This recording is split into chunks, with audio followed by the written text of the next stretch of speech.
Hey, what do you mean I have a problem? You've got a problem. Every little thing gets you angry. Really? And you think you don't have a problem. You are Nikeji, you have a problem. What do you mean that you are cautious? No wonder you told me you dated 6 guys before you met me. See me blaming those other guys. You are the architect of the whole problem with men. Tabawi onijekawi. Tabaso onijekaso. You are so full of yourself. Better regard chicken than the oh, jamon kokon. Ma ever suffer me money problem. What makes you think you are better than me? Ocean got you that. Then me correct it. Fine. Share it for Juni.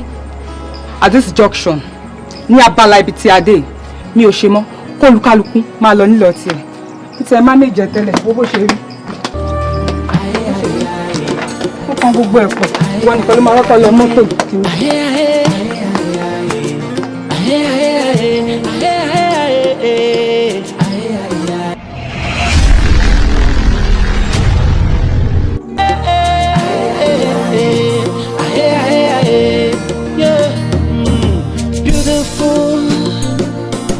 Beautiful, I said beautiful, you're beautiful, beautiful outside but you're so ugly within.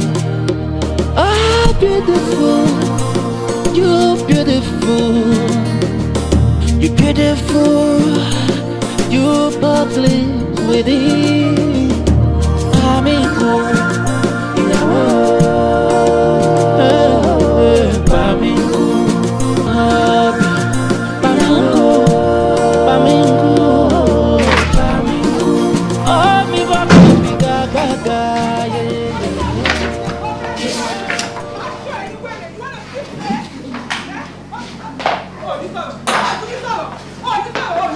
kí ni nǹkan tó ń fariwo ní ọ̀dọ̀ àwọn neighbors yìí?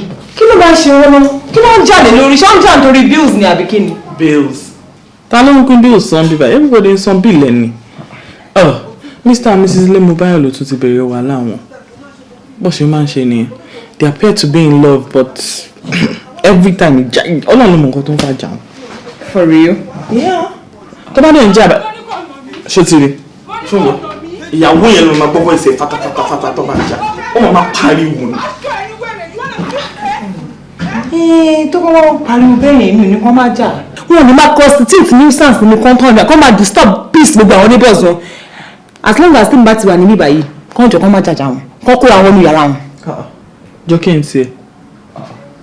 No really kí ni tiẹ̀? Èmi tí mo gbalé gan ó ti mọ́ mi lára. In fact èmi ní kọ́kọ́ ni mo wà ní building ó ṣàmọ̀. There are 2 other neighbors here. Tó jẹ́ neighbor wọn anybody dey complain. My dear. Rubbish ló mọ́ ẹ.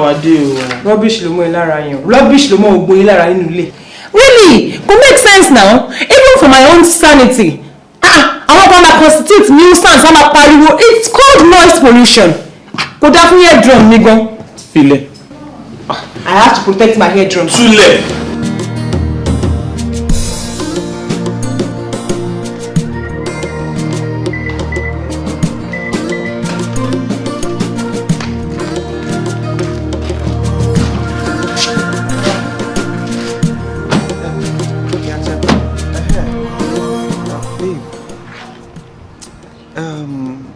Pé kó má lọ fún event tó fẹ́ lọ fún.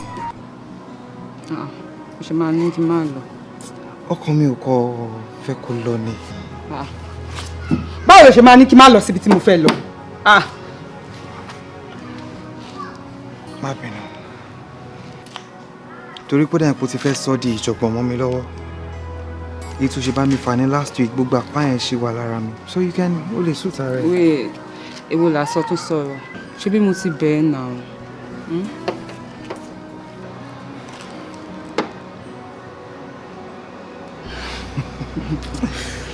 Sorry. Kejì. Iṣu ẹni ní tọwọ́ ẹni bẹ̀pọ̀. Ìfẹ́ tí mo ní sí ọ lè jẹ́ kí n rí àléébù kankan lára ẹ̀. That's why I love you. Mo fẹ́ pẹ̀lú gbogbo ṣùgbọ́n. You are the best husband in the whole wide world. I know. And I love you. I love you too. Mark my baby to the show. I miss you.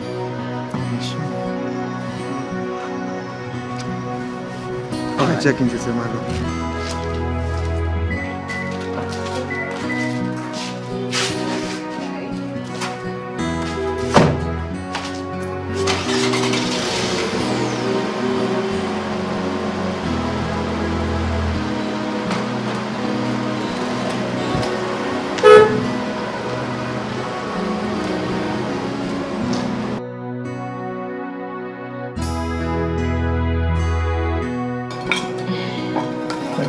Chegou.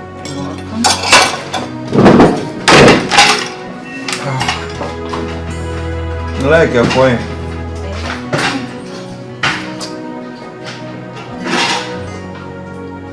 Only one now, I'm clear kitchen later. I'm afraid just there. Oh.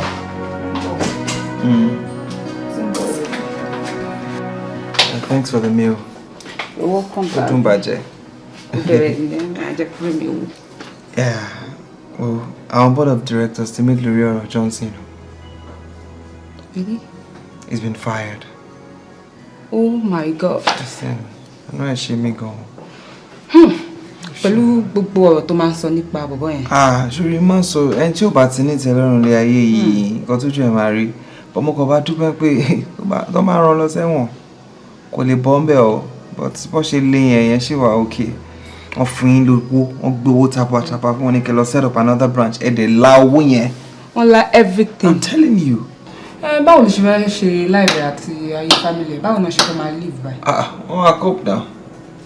Owó tó jí pọ̀ wọ́n yìí máa survive. Tó bá jẹ́ ẹni tó lọ́pọlọ mú ṣọ́ọ̀pù yẹ kó ti lè invest àbí kó ti, you know, it should still be fine. Tó bá náwó yẹn wisely, ó yẹ kó ṣì lè wà okay. But Johnson ọ̀wọ́ yẹn ó lè ti dá company kan lẹ̀. Owó yẹn pọ̀ nìyẹn. I'm telling you, it's a lot of money. Wọ́n ní kó lọ set up new branch. Ó mọ owó tá à ń sọ yìí ni. A lot of money. We're talking billions here. Àwọn èèyàn láyà ṣá. It is well. No more. Nǹkan tó kàn dùn èmi nínú gbogbo ẹ̀ ni pé gbogbo wàhálà yẹn ti èmi máa forí ko. Èmi ní because one ti get ẹlòmíì to máa take over position ẹ̀, so I have to be the one handling everything and mo ìfẹ́ ṣe gan mi tí mo for now. Nítorí pé o stupid. Like, lọ́pọlọ. You do not have any other life apart from that company. Nítorí pé o ní life, o ní family tó máa cater fún. O ní nǹkan tó lè fi life ẹ ṣe ju pé kó gbé iṣẹ́ company kó gbé sórí. Ó mọ kan. Jẹ́ kí n yẹ ní ọpọlọ kékeré kan. Sọ fún àwọn tó wà nínú company gbogbo wọn tó ń ṣiṣẹ́ ńbẹ̀. Sọ fún pé kán resign. You get? Tó bá ti resign, kí wọ́n wá gbé iṣẹ́ yẹn kó wá gbé sórí báyìí. Kó wá gbé sórí kó sọ̀rọ̀ ẹ̀ di jackson. Understand? Kó gbé sórí kó máa ṣe gbogbo ẹ̀ kó máa lọ sókè kó máa lọ sódò. Bó ṣe ń ṣiṣẹ́ manager ní kó ṣe máa ṣiṣẹ́ secretary kó máa ṣe gbogbo ẹ̀ kó máa gbé five rẹ̀ o get kó máa lọ sókè kó máa lọ sódò o get nǹkan tó yẹ gangan nìyẹn. O ò lè sọ̀rọ̀ ni mo bẹ́ẹ̀ sọ̀rọ̀.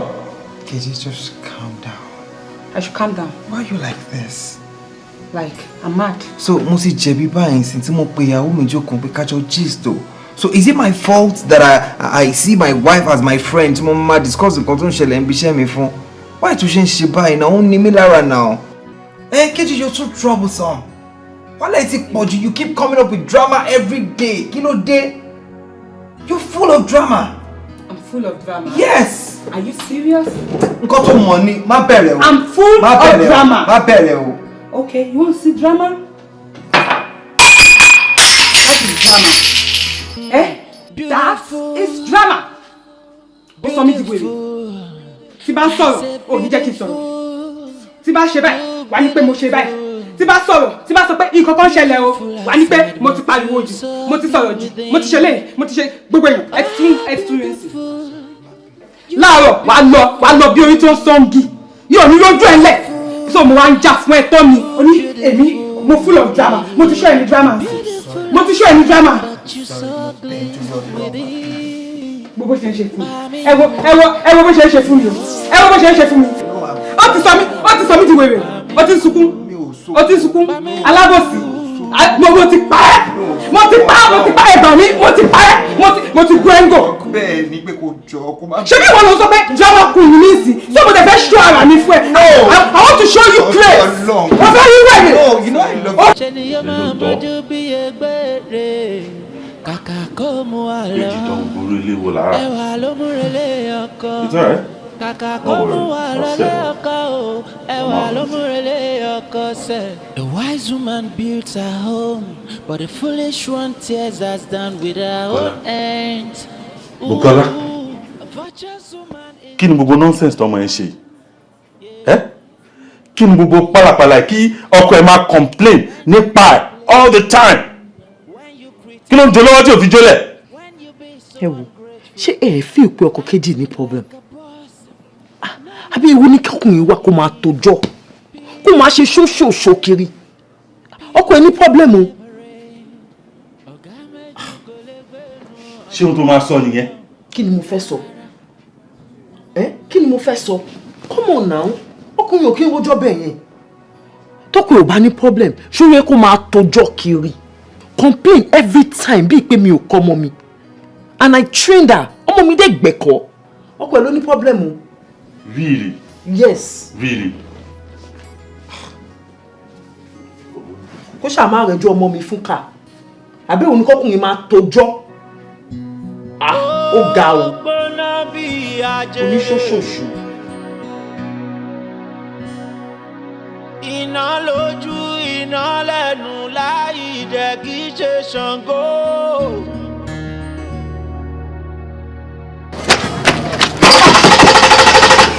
Ẹ ṣílẹ̀kùn jàre. Ẹ má bínú pé mo disturb yín. Mo ní kí n sọ̀rọ̀ nípa àwọn neighbors wa ni. Torí mo feel pé èmi nìkan ló ń disturb because our other neighbors are ṣe anything nípa ẹ̀. Èmi ìjà, ọ̀la ìjà, gbogbo every time wọ́n kàn make different noise. Àwọn kíni gan disturb àwọn ọmọ mi nínú ilé. Òru báyìí wọ́n máa sùn. A kò máa gbọ́ gìgìgìgì tó báyìí àwọn ọmọ mi á máa sunkún. And that is a stress on me again. Sister. Ma? To be honest with you, kò kàn mí. Kò kàn yín? To be very honest, it's really none of my business. Ìjà wọn, inú ilé wọn náà ti ń jà. Even cousin mi gan tó ṣe dọ̀dọ̀ mi, òun náà ń complain bitterly pé ariwo yẹn affect òun. But as far as I am concerned, tóun bá ti wá nu flat tèmi wá jà, problem tí wọ́n nìyẹn. Honestly speaking.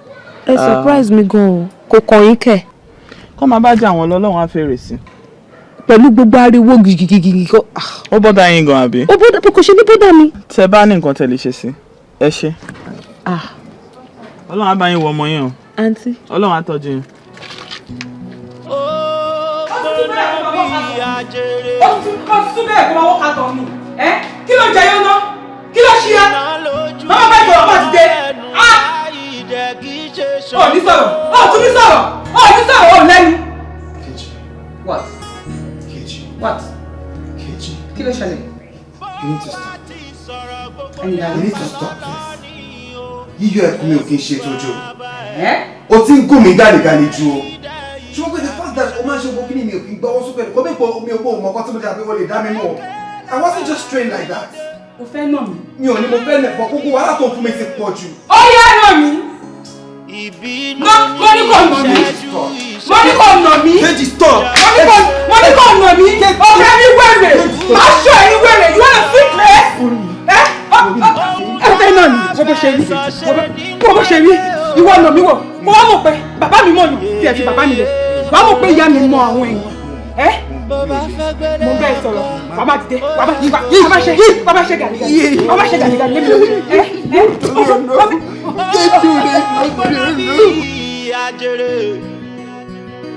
Gbogbo lé ló máa ń bẹ̀rù ẹ̀. Oríkì ẹnìkan kò ló ń ka o. Kí ló dé gan-an ìyàwó láì dẹ̀ ìṣàfiṣe. Ọ̀gá, mo ti ń pe intercom mi látẹ̀kàn pk ni mo ṣe ní kí wọ́n bá yín fúnra mi direct. Ọ̀gá. Esther. Ṣé kò sí sir? Kí ló fẹ́? Ṣé àwọn documents tó bèrè lẹ́kọ̀ọ́? Èèyàn ń béèrè yín ni sir. So, wọ́n pèrè àwọn ní Mr. Collins. Wọ́n wà ní reception. Let him in. Okay. When you nag, when you complain, when you criticize, when you be so ungrateful, acting like a boss, not letting your man lead, peace can never reign. You don't finish with Peace can never reign. Thank you. Ọ̀gá méjì kò lè gbénu ọkọ̀ kan náà. Rárá.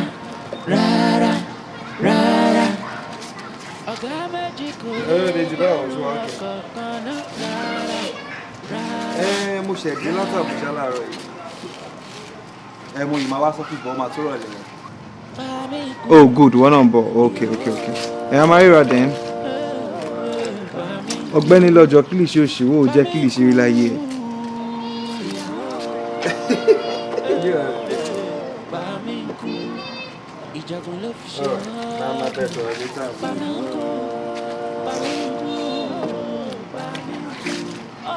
No use soap for the body, I just be tired.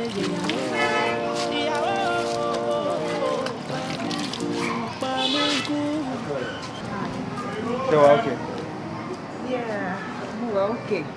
I noticed you've been staring. Yeah, you know, when I like what I see, of course I have to stare. Tí o bá rí nǹkan tí o bá nífẹ̀ẹ́ sí èèyàn á wò náà ni. Mo wò pé ojú yìí tutù. Ẹ dẹ̀ rẹwà. Kí ló dé àti àwọn yìí máa ń jà ní gbogbo bàbá ẹ̀?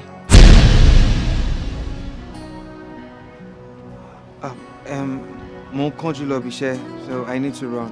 Thank you.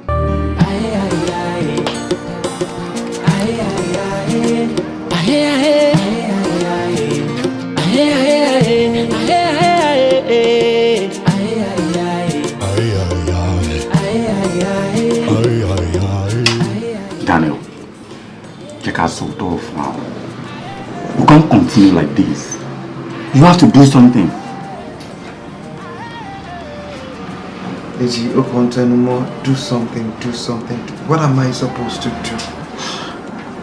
Kinleyawo mi kúrò nílé. No. Then what are you insinuating now? Don't get me wrong. Báwo máa ṣe ní kó lé away kúrò ní? Mo kàn ń try láti sọ fún yín pé o ò lè máa continue by now. Ṣé mo pé ọ̀rọ̀ yìí kò ṣẹ̀ṣẹ̀ bẹ̀rẹ̀? The first day to meet ọmọ yìí ló ti bẹ̀rẹ̀ wo nǹkan tó ń ṣe yẹn. And I warned you. Mo warn ẹ Daniel pé ọmọ yìí kò ń ṣe ọmọ tó lè fẹ́.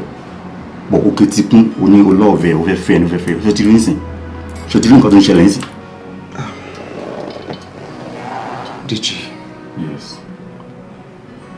Nǹkan tí ó yẹ pọ̀ jù tó yẹ lọ. Okay. Jẹ́ pé yẹn. Àwọn Yorùbá bọ̀ wọ́n ní tibitire la bá wáyé. Okay. Èèyàn kì í ní gbogbo nǹkan tán o. Yes. Ṣé ìgbà mi tó bá rí obìnrin mi aníwájú kò ní lẹ́yìn.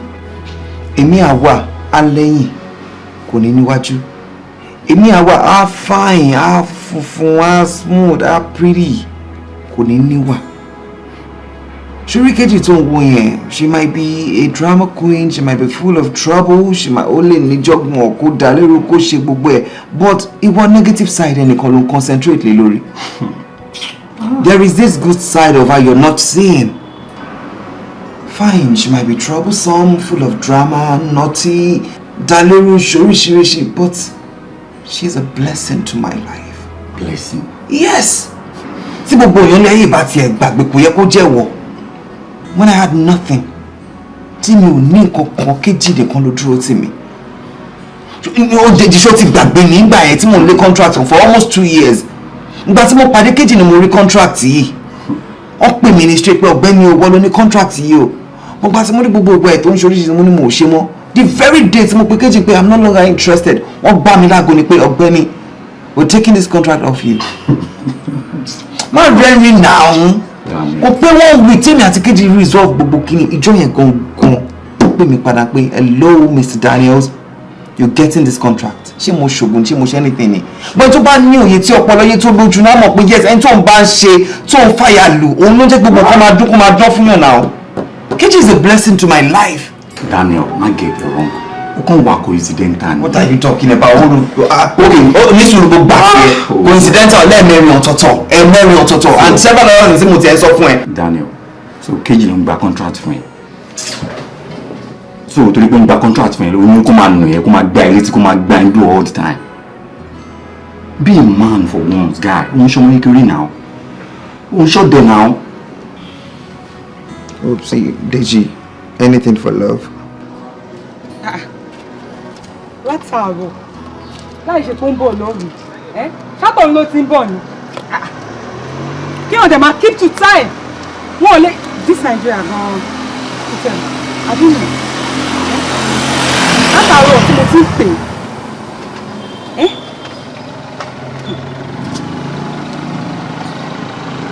kò tún gbé kàn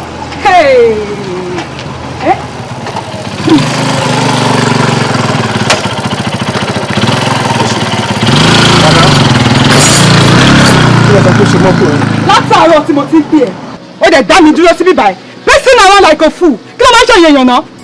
Madam mi ò dá yín dúró bẹ́ẹ̀ ṣe pè mí náà ni mo sáré gbé báyìí mo ṣe ń sáré bọ̀ ẹni tó introduce mi sí yín ó mọ̀ pé mo máa ń keep to time torí ẹ̀ ló yẹ ní kí wá bá yín ṣiṣẹ́. ó máa ń keep to time ló dá mi dúró for over 10 minutes tí mo wà ń bí báyìí kí ló máa ń ṣe ẹ̀yìn tí fẹ́ẹ̀ kàwé iná kí mo pé time is money look at you are just an idiot. Madam kí ni nǹkan tó ṣẹlẹ̀ mo rò pé iṣẹ́ lẹ pè mí wá sí ìbàyẹ̀ wá ṣe kí ló fa ẹbú kí la gbé kí la jù tẹ́ fi ń pè tẹ́mi náà bá sọ fún yín nísìkò orin yín ó pe àbí idiot nísìn ó mọ̀ náà pé mò ń bú àgbàlagbà kí ló tẹ́ máa ń ṣe bí ẹni tí ò ní làákàyè báyìí. Like èmi idiot are you serious. kí ló ṣẹlẹ̀ èmi ni idiot. kí ló ṣẹlẹ̀.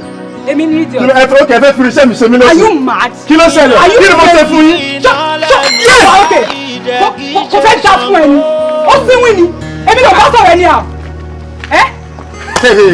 Kí ló ń jẹ́ pé ìjọba bá ti gbàdúrà yín báyìí àbí tẹ́ bá ti ní nǹkan ju èjì yín lọ báyìí ẹ má misbehave ni. See madam, let me tell you for your information I am a degree holder. Forget the fact that this is the job I'm doing. So ẹ jẹ́ kó rí yín pé kẹ́mi fẹ́ ṣe wọn máa ṣe. wá ó ní lọ kó tó lọ lẹ́sọ̀ pọ̀ tí ẹlẹ́gbọ̀n èmi máa fi ti ẹlẹ́ mẹkáníìkì olórí tuntun tó máa tọ̀nà léètì nọ́ọ̀sẹ̀nsì olùbá ẹ máa lọ ó lọ sí ọ kúkú máa ṣe wọ́n bá ṣe rí wẹ́ẹ̀dẹ̀ wọ́n bá ṣe rí kí ló kọ́ sí ọ̀rẹ́ yìí bá ṣe wọ́n lọ rí tuntun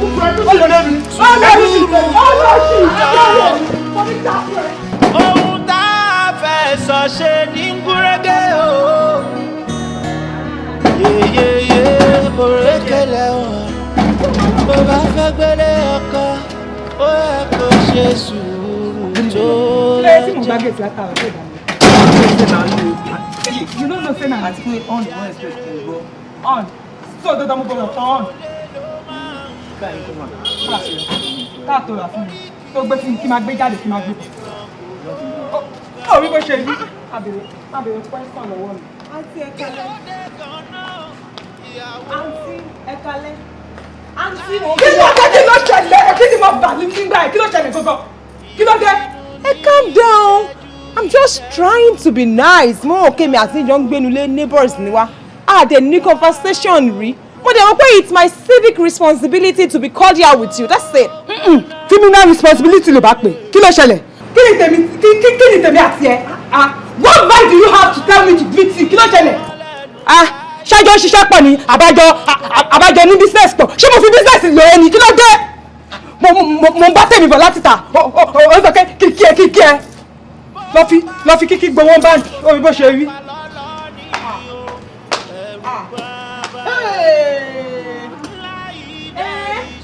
Ṣé gbogbo pọ́ǹtì orí ọkọ àtìyàwó yìí ló tún papọ̀? Mo rò pé ìyàwó ni kí ẹ yóò gbádùn o. Wòlé máa fẹ́ lè bù mí jẹ. Mo màmá ń gbọ́ pé wèrè kan ń sunlé mi ìmọ̀ pé àwọn wèrè yẹn wà lóòótọ́ ikán máa rè wèrè máa gbé mi jẹ. Lóṣù kẹ́ mo fẹ́ kí ẹ. Wọ́n o èmi fúnra mi kò gbádùn o kí ló ṣe ẹ́ tí gbogbo pọ́ǹtì orí ẹ̀ bá tú sílẹ̀ mo lè bẹ́ ṣáwó kẹ́ sábẹ̀ sì dá sínú kanáà sí àbọ̀ dẹ̀rẹ̀ léèní. Ilé stupid ṣá. I was even trying to be cordial so lè ṣe bẹ́ẹ̀ ni pé bó torí òun ti yọ sílẹ̀ èmi kò gbádùn kí ló ṣe lè ọbọ ṣe rí ibẹ̀ nítorí ẹ tó fẹ́ ní bàtẹ́ káwọn ọkùnrin nǹkan tó máa yẹ kó fẹ́ wọn nífẹ̀ẹ́ àfi tó máa fẹ́ pupa là ń tà onírà ló ti tọwọ́ bọ̀ képa wá pupa tó ṣe mẹ́fọ́ òun fà ìwọ náà dà. kí ló tọwọ́ mi get out orí ẹ̀ gbálẹ̀ ni. máa fọ́ká. kí ló dé gan-an ìyàwó láìdẹ ìṣàfiṣe ìbínú ní ìṣẹ́jú rọra o rọra o. ṣé bí ló fẹ́ sùn ni wọ́n wọlé lọ sùn ṣó ti jí báyìí jọ má bínú tó tó wọlé mo gbóhùn ìwà àti ìyàwó èrè neighbor wa yìí kí ló dé àyìn pọ̀. alárèwò neighbor ọmọ òṣì yẹn kí ló ṣẹlẹ̀ náà ok òun àti gateman náà jọ ń jà so òun àti gateman yìí jọ ní mítẹ̀mọ̀kọ́ tó fàjà wọn ṣàjọ ń jàṣà èmi dẹ̀ ní kémi kàn kí kó má dàbẹ̀ kí mo wà nínú compound like I was there àti ẹ̀kalẹ̀ o ajá ló ń gbé ẹran ló ń sọ̀rọ̀ ọmọ yóò máa dá mi lóhùn àwọn pè sọ́mọ yìí ní skúṣì lórí ni àbò ní grunch ni. mo bá tún súnmọ́ àti ẹ̀kalẹ̀ kò lóhùn òbù mi jẹ mi ì rí ìdìbò olùgbé yẹn gbogbo láyé mi rí. kí mo ṣe mo kí yín lásán ni. ọlọ́run ló máa lọ́mọ yóò ní bù mí jẹ látijọ́ tí mo ti délé ayé mi ò tí ì rẹ̀yàn tó dàbí ẹranko bẹ́ẹ̀ yẹn rí. mo rò pé mo máa ń gbòòrè tó ń sunlé first one ti máa rí nìyẹn. kí ló dé mo kí yín lásán ni kò sí ìfàjà. ọlọ́run máa ṣe ọlọ́run mo máa dúpẹ́ lọ́wọ́ ẹ̀ níjọ́ tí èmi ti ń fi àwo òyìnbó jẹun kò fọmọ mi lọ́wọ́ rí o. kò yọ jábọ́ lọ́wọ́ ẹ̀. kò lè yọ torí mi gan wà kẹfọ èmi máa kí ọdún kẹta mi nù léèrè ò báyẹn ṣe ni mi ò kí rí débi tó ti máa snob mi èmi ọmọ tí ò ní láàrin yẹn tó máa fi jáde láyé mi ló pa lè kíra ṣé òun wọ rẹ ni. kì í ṣọ̀rọ̀ rẹ mo mọ̀ pé ìwọ bí wọ́n ṣe wà yìí oníjókòó lórí wọn kí mi mú láì kí n máa relate pẹ̀lú àwọn èèyàn kí n kọ́ tẹ́ ẹ̀kan wà. báwo wá ní relationship yìí. inú èmi ò mọ̀ pé ẹranko lòun èmi rò pé yàn bí tèmi ni. ṣé bí mo wò pé báwo la ṣe jọ máa wà nínú ilé mo kàn máa ń gbóhùn ẹ̀ ní ohun ẹ̀ popular jojú ẹ̀ lọ mo jẹ́ pé ojú ẹ̀ dẹ̀ jọ kìnìún mi ò mọ̀ pé àbínú tó escape wèrè ẹ̀ máa ní wèrè lórí àwọn àfẹ́ òun lẹ̀ ń gbádùn náà kò dùn mí fún. bó ṣe wà yẹn tó máa fi jáde láyé àlékírà ó máa ṣáájú mi. oṣù ṣe ń ba lọ yẹn. ọmọ yẹn. Mami kú ìyàwó. Mami kú. What is wrong with you? Mami kú ìyàwó. Ó wá sọ ara ẹ̀ di ajá oníṣà tó ń gé everybody jẹ káàkiri. And àtìlẹ́yìn ló ti bẹ̀rẹ̀. Yeah, she started right from here. Ìwọ pẹ̀lú àwọn ọmọ ọ̀dọ̀, àwọn gardeners, gbogbo domestic staff ń gbà yẹn. Ìwọ ló ṣe títí tó fi di pé a ní domestic staff mọ́. Yeah? Pẹ̀tù tó pé mo máa kọ́ra kiri bí ajé ilékuru ni. Then tó bá sọ ìyá ni we paid them to serve you. Ṣé ẹrú ni wọ́n? Yeah? Òun ló ti sún ẹ délé ọkọ yẹn. Ìṣẹ̀lẹ̀ ló bá délé ọkọ yẹn.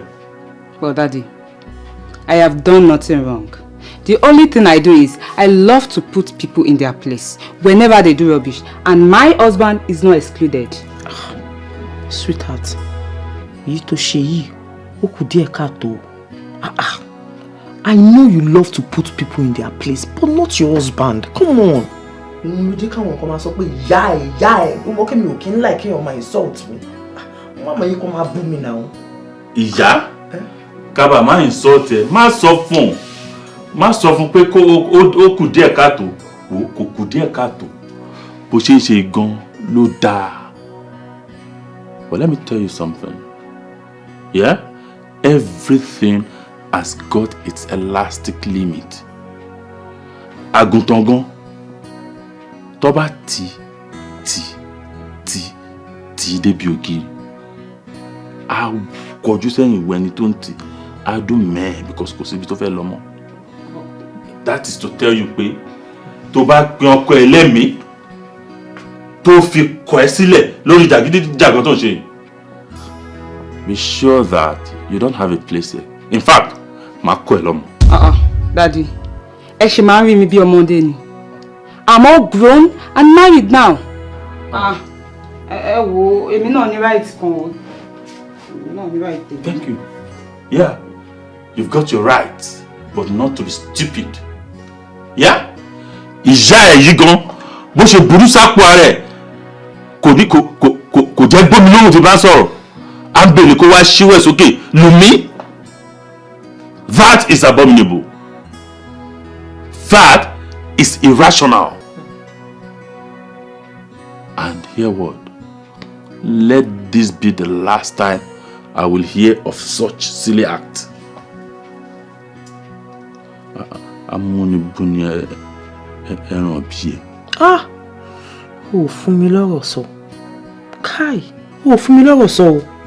Ìyá ẹ, ṣùgbọ́n Amẹ́ríkà sọ pé ìyá ẹ. Ó fún mi lọ́rọ̀ sọ. Sọ tẹnu ẹ̀. Mo fẹ́ sọ. Sọ tẹnu ẹ̀. Ọ̀rọ̀ wo ló dùn lẹ́nu ìyá olè? Sọ tẹnu ẹ̀. Ìgbà tó ń nà kí ló ń ṣe náà? Mi ò ná mélòó náà ni mo kàn kó gbà tí fún. So, má bínú ṣùgbọ́n Adétọ́lá lórúkọ mi ò dẹ̀ bínú mọ́. Tẹ́lẹ̀tẹ́lẹ̀ máa wọ̀ wípé bóyá ẹni lọ́wọ́ ni. Bátẹ́lẹ̀ tí explain pé kì í ṣe ẹ̀yin náà lẹ máa ń fa gbogbo wàhálà yẹn pé ó ní bó ṣe jẹ́. Èmi ò bínú. Ikọ́ tí mo kàn fẹ́ sọ ni wípé á wù mí káwa méjèèjì kájọ ọjọ́ lọ́rọ̀ bíi pàdí tù pàdí. Torí bí ẹ ṣe ń wò mí, mi ò really ní ọlọ́rọ̀ kan dàbí alára. Cousin mi tèmi àti ẹ̀dẹ̀ tún jọ máa ń sọ̀rọ̀. She's not always around, so tí ẹ bá mind. Well, actually, èmi tẹ́ ń rí mo máa ń busy gan. Mi ò kí ń sí nílé, iṣẹ́ máa ń gbé mi travel sometimes, so I'm not always around. Eléyìí tí mo wà nílé nítorí ìyàwó mi ò sí nílé ni mo ṣe wà nílé. Má sọ̀rọ̀ jù.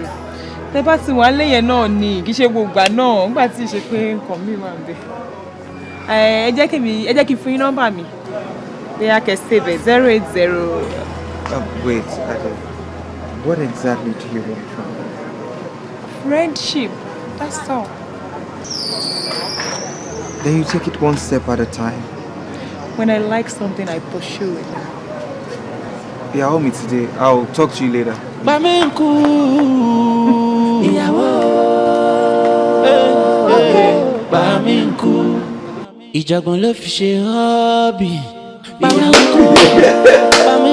once now. Oh, sorry. Yeah. This one will count. Hey. 1, 2, 3. 1, 2, 3, 4. 3, 4, 5.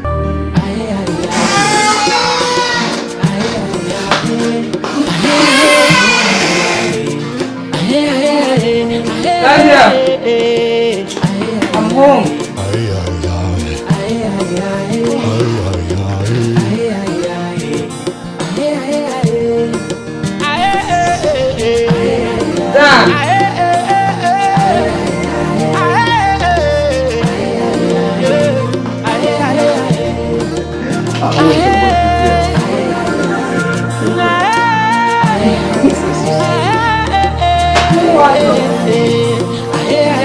Daniel!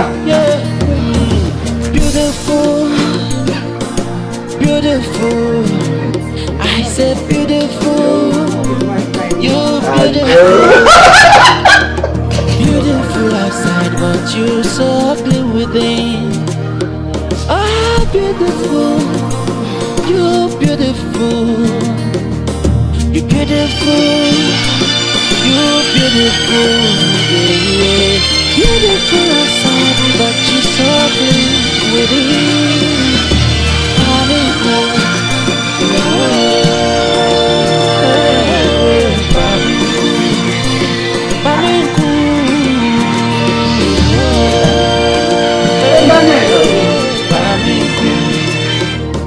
Daniel! I will be ready. Daniel! ọkọ̀ bá ń bọ̀ sọ̀rọ̀ ṣe ni yóò máa mọ́jú bí ẹgbẹ́ kó mú wa lọ ẹwà ló mú relé ọkọ kàkà kó mú wa lọlé ọkọ o ẹwà ló mú relé kẹsẹ̀. A wise woman builds her home but the foolish one tears her down with her own hands. A virtuous woman is the joy of a man. Yeah. When you nag, when you complain, when you criticize, when you be so ungrateful, acting like a boss, not letting your man lead. Peace can never rain. Ìgbà wo gan-an ló máa mú mi lọ sí apartment ẹ̀? Because kò ṣáà lè máa wá sọ́dọ̀ cousin mi all the time láti máa wá pàdé ara wa. Bí mo náà ṣe ń try láti avoid ìyàwó ẹ̀, bẹ́ẹ̀ lèmi náà ṣe ń try láti má jẹ́ kí cousin mi mọ̀ pé nǹkan wà láàrin mi àti ẹ̀. Detola. Yeah. We are going here now. I can't afford my wife to know about us. And you know I love my wife so much and what, Dan? I don't understand you. You love your wife. Emiko? Wait. You know I love you too. Unife, I love you. Let me be factual with you. Kí ló ń try láti sọ? O love your way. This lady will kill you one day. Tó bá wà careful. Oh, the stars are laughing. You are not even happy with her. Kí ni nǹkan tó ṣẹlẹ̀ ṣe múlẹ̀ ni? Ọmọ yìí ò fi ẹlẹ́kàn balẹ̀ ń gbé ẹlẹ́mìí sókè. Even the little time we spend together, you yourself, you can feel the connection between us. So what is holding you back? See, there's what they call peace of mind. That's exactly what I give you whenever we are together. You don't have that with her. I know. So what are you talking about? Detola, please, why not let's not talk about this for now? Not by moment you now. This is about you and I right now, not me and my wife. This is about us, yes. And that's the future. Thank you. What do you mean?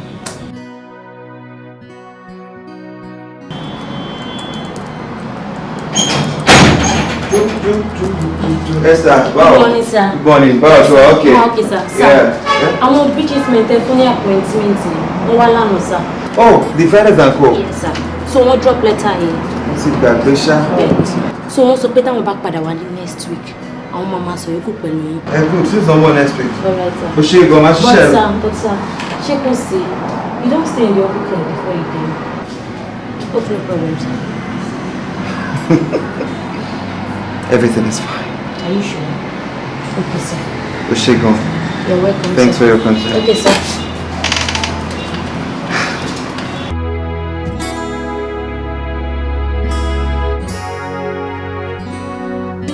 Bí gbogbo ẹ ṣe jẹ́ nìyẹn o. Ọ̀rẹ́ mi ṣe fẹ́ gbọ́. Ó ṣẹ̀ṣẹ̀ fẹ́ máa gbọ́n nìyẹn. Ó ṣẹ̀ṣẹ̀ ń gbọ́n nìyẹn o. You are a man and you need to act like one. You know, we thank God you are coming up. Díẹ̀ náà ni. But Deji, Kejì ò gbọ́dọ̀ bọ̀. Gbogbo nǹkan tí mò ń ṣe pẹ̀lú Detola yìí mo kàn fi ń pààrọ̀ ní rẹ ni. I don't really love her like that. Daniel, anyway, ìwọ ló mọ̀. Mi mọ̀ kan ní mo fẹ́ sọ mọ́, ìwọ ló mọ̀.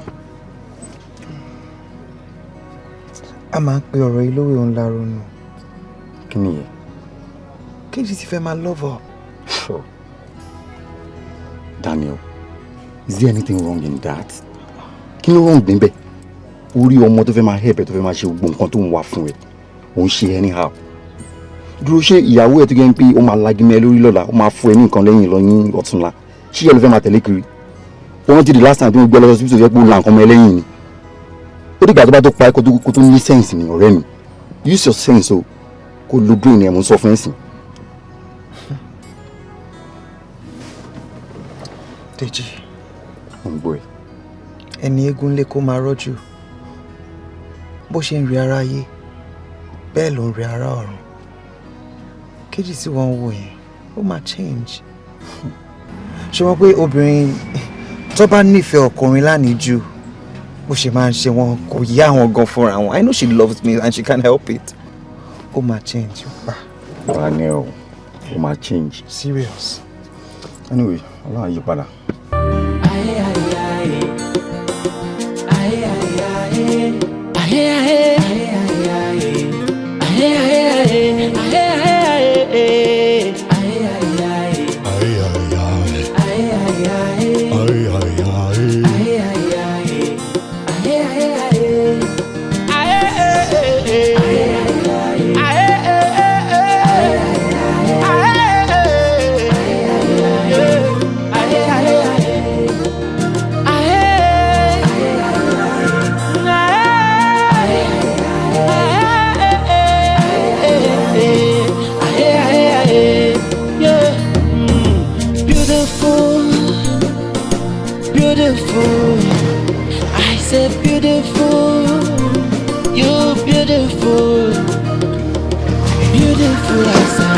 You so ugly within. Oh, beautiful. You're beautiful. You're beautiful. You're beautiful. Yeah, yeah. Beautiful outside, but you're so ugly within. I mean, Daytola. Is there something you're hiding from me? I don't understand you. Mo notice Helen time. You just sit down and stare into space. Wàá tún máa dá muse pẹ̀lú ara ẹ̀. Wàá máa pè mí over and over again. Ìgbà wo ló ń bọ̀ nílé kíní kan bẹ́ẹ̀ pọ́n monitor movement mi. What is going on? Bisala, I don't understand you. Ṣé kí n má rẹ́rìn mọ́ mi? Hey, for crying out loud, you are my cousin. I can be caring for once. Pé kí n kọ́ bèrè pé ibo ló dé o, ibo ló wà o, ṣé o yé o, ṣé òun ra nǹkan bọ̀ ńlé o. Then o kàn lè máa sọ wípé mo kàn rẹ́rìn anyhow. And besides, ìgbà míì ilé èèyàn kan máa ń dùn. I'm just happy. Adetola, I know you. Something is going on. There she goes again. Oh no. I want to get some. I want to get. I'll be glad you Look at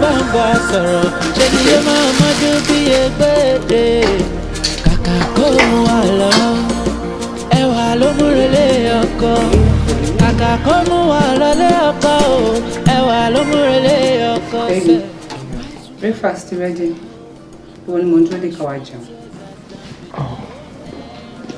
Thank you so much, darling. You're welcome.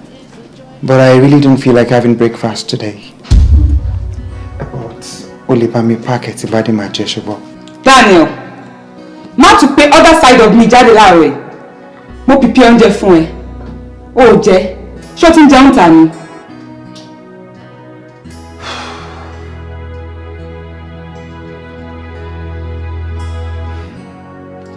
I'm not ready for your drama this morning. I'm off to work. Daniel, má jáde síta ń bẹ̀ yẹn.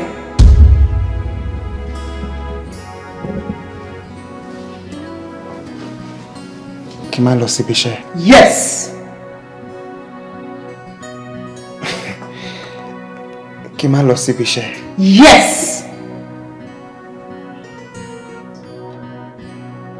Yes, Your Highness. Better. Consent. Ó di alẹ́ fún èmi àti ẹ. Ó ní bó ṣe rí. Like seriously, Daniel, work out on me. Mo sọ̀rọ̀. Iná lójú iná lẹ́nu láì jẹ́ kí jẹ́ Ṣàngó. Àbí ṣé Daniel ti ya wèrè ni? Mo gbé oúnjẹ, mo gbé sí Daniel sọ fún mi pé. Ẹ̀rù bàbá So, welcome to my small abode. Wow. Mary. Finally, you're here. Yeah, this is so lovely. Thank you, darling. Yeah.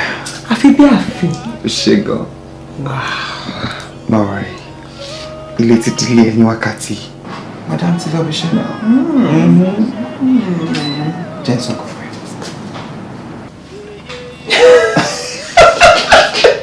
Seriously, it's going to be different this time. Check out. Hey!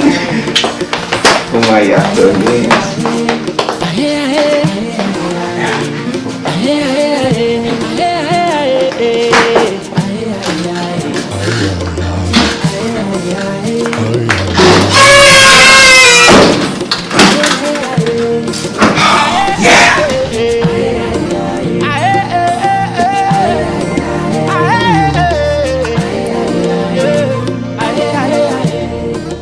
Hello, madam.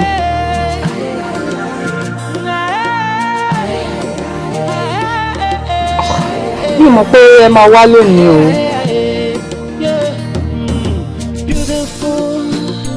Ibi tí problem yẹn gangan wà nìyẹn. Visit yẹn ò sí shop. Visit yẹn ò sí shop. Not to worry. I will turn back right now. So màá padà sílé màá lọ mú receipt yẹn wá. Ẹ jọ̀ọ́ ẹ make sure pé ẹ dúró dè mí o. Ẹ dúró dè mí sí shop. Ṣé ti gbọ́? All right, mo ń bọ̀ nsìn. Ẹ má bínú. All right, ma. Ẹ take care.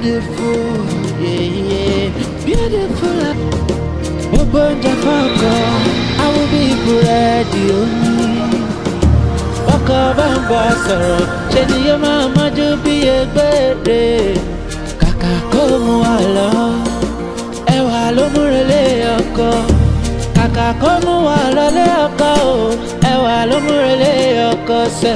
A wise woman builds her home but a foolish one tears us down with her own hands. A virtuous woman is the joy of a man. Yeah. When you nag, when you complain, when you criticize, when you be so ungrateful, acting like a boss, not letting your man lead.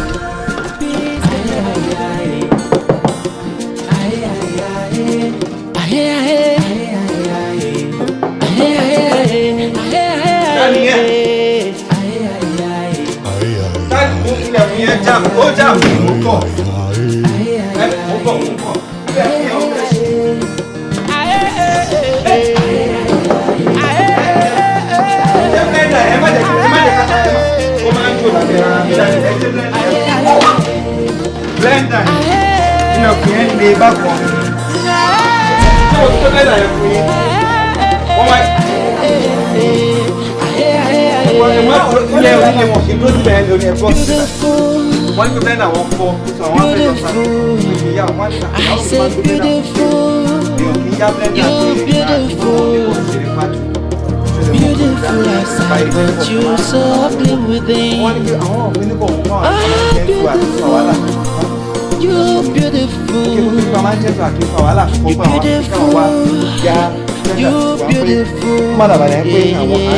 Beautiful outside, but you're so ugly within.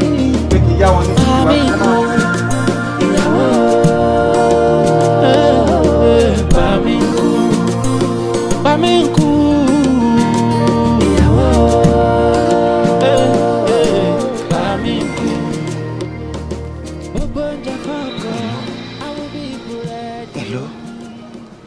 Kò máa ṣe nǹkankan. Kò ṣe anything, ó ti ń sùn. Èmi náà ti prepare láti sùn, bọ̀ ẹ̀rù ń bà mí mi lè wọ yàrá.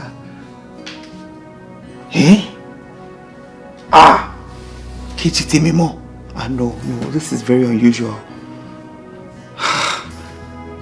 Kí ṣe kí ni? Ó ti. I think she's up to something. Kí ló sùn? Ìwọ ló ní kí ló sùn. Just pray along with me, okay? Ó ṣe. Ọ̀rẹ́ máa gbé ìpadà bó bá ṣe jẹ́. Take care. Mo lè send test or something. Ó ṣe.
beautiful.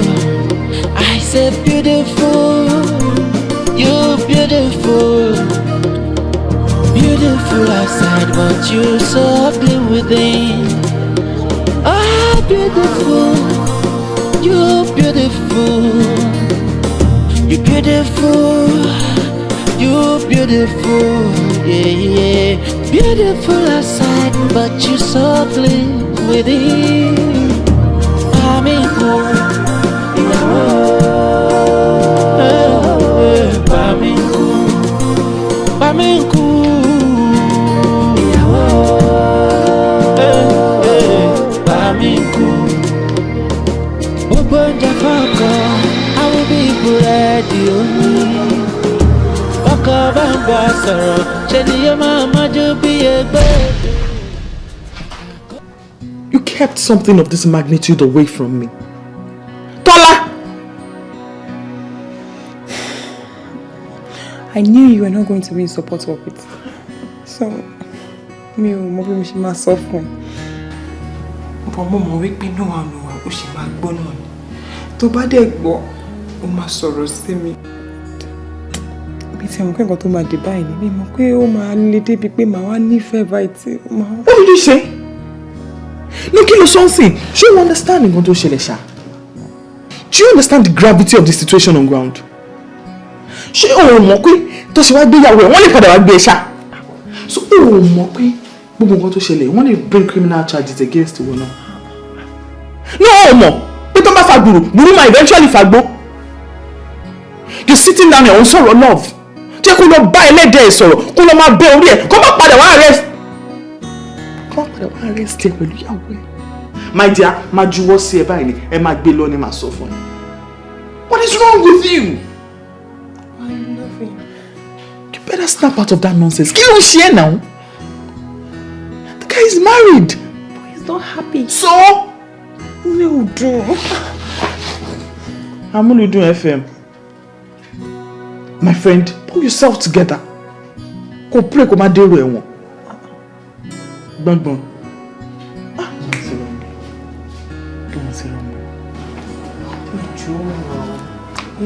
Ẹjọ́ tó yẹ lọ́mú ṣàgbé yìí ni. Gbogbo silence yìí ò kò lè help wa ẹjọ́. Irú ẹ má dákẹ́ wò mí ẹ̀wọ̀n ẹjọ́. Kéjú ò pé méjì lọ́wọ́ mi ẹjọ́ nítorí Ọlọ́run ń bẹ̀yẹn dé bá mi pé AIJE.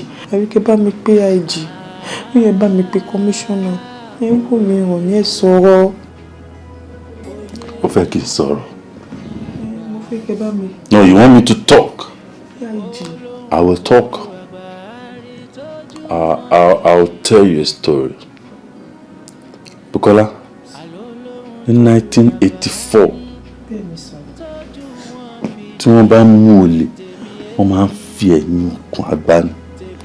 Wọ́n wá line up firing squad tó máa pa wọ́n. But before they do, wọ́n máa ń fún wọn ní àyè láti sọ̀rọ̀ kẹ́yìn. Ní ọdún táwọn yìí, wọ́n mú ògbóǹtarìgì armed robber kan tí wọ́n ti so báyìí. Àwọn firing squad wọ́n ti tò síwájú ẹ̀. Nígbà tó ń fún ní chance pé kó sọ̀rọ̀ kẹ́yìn, ó ní òun fẹ́ bá ìyá òun sọ̀rọ̀. Ìyá ẹ̀ wà láàrin èrò tó ń sunkún tẹ́lẹ̀. Wọ́n á pè ìyá ẹ̀ síta. Ìyá ẹ̀ súnmọ́. Ìgbà tí ìyá ẹ̀ súnmọ́, ìyá kí ló fẹ́ wí? Ní kí ìyá òun gbé ti súnmọ́ òun. Ìyá ẹ̀ gbé ti súnmọ́. Ó bu etí ìyá ẹ̀ jẹ. Ó bù já, àbùjá ni ó bù já. Tẹran já mọ́ lẹ́nu. Ìyá bùgbé ta ẹ̀jẹ̀. Wọ́n béèrè pé kí ló dé? Ó ní ìyá àwọn ń ṣe ìyá tó dáa. Ìyá pé ìyá burúkú ni. Ó nígbà tóun wà kékeré, tóun bá jí owó olówó tóun sá wálé, ìyá àwọn á bòun. Tóun bá lọ jí sweet oní sweet, tóun sá wálé, ìyá àwọn máa bòun. Tóun bá jẹran ẹlẹ́ran, tóun bá jówó olówó, ìyá àwọn á bòun. Pé bàbá òun wí títí tó fi kú ni. Ó ní bàbá tóun wò bí èèyàn burúkú ń gbà yẹn, pé bàbá yẹn lèèyàn rè, but ìyá òun ìyá burúkú ni. Now you see? Now, Bukola, case is not far from the case of the mother of that armed robber. Òun ló délẹ̀. No, nígbà tí máa ń sọ ń gbà pé gbogbo ìwà tọmọ yín wù kó dá. Now look at it. Ẹjọ́ ti kúrò ní ẹjọ́ ọkọ ẹ̀ báyìí. Ó ti di ẹjọ́ state. Ó ti di ọ̀daràn. From here, I can see that at least one particular charge, attempted murder. Because èèyàn tó ṣe ọkùnrin bẹ́ẹ̀ yẹn, kí la máa pè? Attempted murder ni. Wá ní kémi kí n pe AIJE, kí n pe kí ni? Kí lọ́jọ́ lọ school ẹjọ́ ṣàánú mi. Bàtà àjọ lọ school ńkọ́?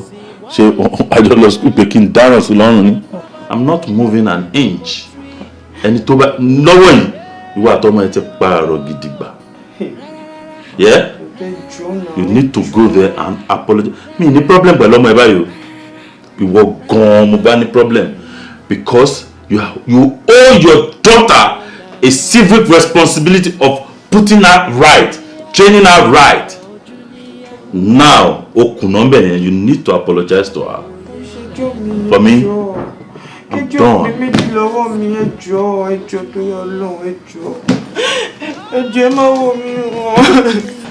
Mo rẹ́ni kejì mi. Mọ́mí, mi ò mọ bó ṣe ṣẹlẹ̀. Níbo mo ti rí bínú. Èmi ni mo fà á. How? When your father and I got married, a tètè rọ́mọ bí. Ojú ọmọ pọ́n wa. Títí. Ṣùgbọ́n Ọlọ́run ò dá wa lóhùn. After so many years, that woman, Lord, dá mi láre. Ọlọ́run wá fún mi ní mo rẹ́ni kejì mi. Ìwọ ni mo rẹ́ni kejì mi. Ní ọjọ́ kan, alàgbà kan wá rán sí mi wípé kí má jẹ́ kí inú bí ẹ. Ìpè kò sí nǹkan tó bá fẹ́ kí n ṣáà máa ṣe fún ẹ. Òun ni mo fi bà ẹ́ jẹ́ tí mo kẹ́ ẹ lójú, tí mo kẹ́ ẹ nímú. Ìwà yẹn ló wá mú ẹ lára títí tó fi dàgbà. Gẹ́gẹ́ kò sí nǹkan kan téèyàn kankan lè ṣe lójú ẹ. You are always right. Ó yà mí lẹ́nu. Ó yà mí lẹ́nu nígbà tí ọkọ ẹ sọ pé kò fẹ́ fẹ́ ẹ. Kò sí ọkùnrin kankan tó lè stand ìbínú ẹ.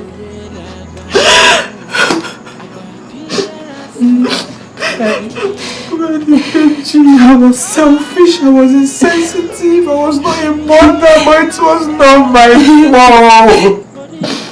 I'm already catching. Mommy, I promise you. Okay? I'll get you out of here. Yeah, sure. I promise I'll get you out of here. I'm already catching.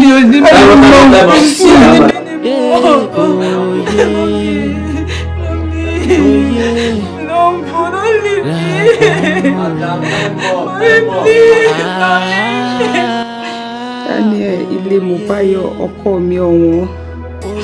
Kò sí àwíjàre kankan fún mi lórí ohun tí mo ṣe fún ẹ. I am sorry I defaced you. I know that each time you remember the source of your bad face, you will curse me, but I want you to find a place in your heart to forgive me. Tẹ́bàjẹ́ ni mí, àìgbọ́n ló ṣe mí. I am in detention and I am in severe pain. Kì í ṣe ti àhámọ́ tí mo wà ló ń dùn mí. Ṣùgbọ́n pípàdánù tí mo pàdánù ọkùnrin bíi tiẹ̀, tí mo tún wá bójú ẹ̀ jẹ́, aside my disciplined father, I will always remember you as the best man in the whole wide world. Sincerely yours, Morenikeji Lemubayo, your wife.